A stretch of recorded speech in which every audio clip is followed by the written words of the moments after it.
నా first mains full and test వచ్చేసరికి నా మెయిన్స్కి ఒక 80 days ముందు రాశాను. సో ఆ టెస్ట్ రాసినప్పుడు నాకేమైందంటే మాకు ఎగ్జామ్ రాయడానికి 3 hours టైమే వస్తుంది. 3 hours గడువు ఇస్తారు. సో నేను మాక్ టెస్ట్ రాస్తున్నప్పుడు నేను 3 hours 40 minutes తీసుకున్న టైం. సో 3 hours 40 minutes తీసుకుని కూడా 2 questions రాయలేకపోయాను ఇంకా. సో అప్పుడు నా హ్యాండ్ రైటింగ్ బాగాలేదు, క్వాలిటీ బాగాలేదు, ఏది బాగాలేదు. సో అప్పుడు ఏంటంటే చాలా లో అయిపోయాను. సో ఇంకో 80 daysలో ఎగ్జామ్ కూడా ఉంది. సో అప్పుడు నేను వాడిన టెక్నిక్ ఏంటంటే మైండ్ సెట్.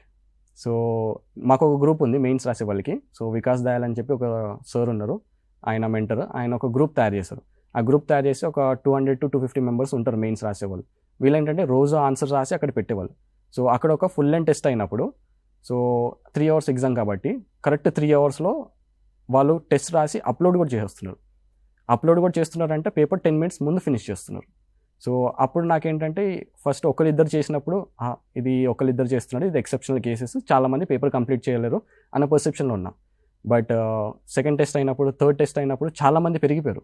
3 hours లోపల రాసి ఇంకా ఒక రకంగా 10-15 minutes ముందు రాసే వాళ్ళు ఇంకెక్కువ కనబడ్డారు నాకు. సో అవన్నీ చూసినప్పుడు నాకు ఒక నమ్మకం వచ్చింది.